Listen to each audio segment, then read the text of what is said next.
सांगली जिल्ह्यातील तासगाव आणि कवठेमंकाळला महान बनवणारं दृश्य मी तुम्हाला दाखवण्याचा प्रयत्न करतो आहे.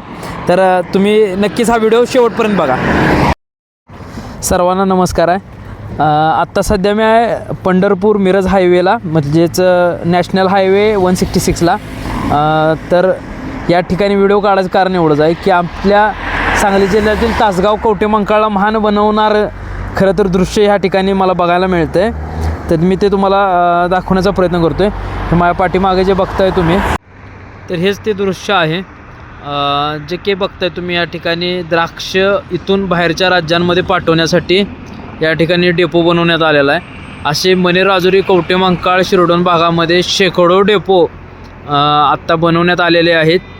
ह्या छोट्या छोट्या इथल्या लोकलच्या गाड्या तुम्ही पाहताय, ज्या या मोठ्या ट्रकमध्ये माल आणून भरण्यात येत आहे.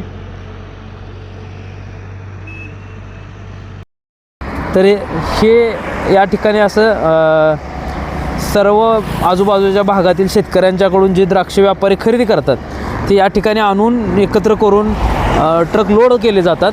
याच्यामुळे लाखो लोकांना रोजगार निर्मिती होते आणि याच कारणामुळं आपल्या तासगाव कवठेमंकाळला द्राक्षभूमी म्हटलं जातं.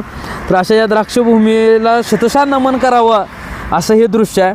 कारण तर तुम्ही तासगाव कवठेमंकाळ भाग किंवा सांगली जिल्ह्यातून असाल तर नक्कीच कमेंट बॉक्समध्ये कमेंट करा की या द्राक्षभूमीबद्दल एक शब्द तुमच्याकडून चांगला ऐकायला वाचायला आवडेल. तर तुम्ही सर्वांनी एक शब्द का होईना आपल्या या द्राक्षभूमीसाठी कमेंट करा आणि माझ्या चॅनलला तुम्ही सबस्क्राईब करावं, लाईक करावं, एवढीच एक आपल्याला रिक्वेस्ट राहणार आहे, विनंती आहे माझी. धन्यवाद.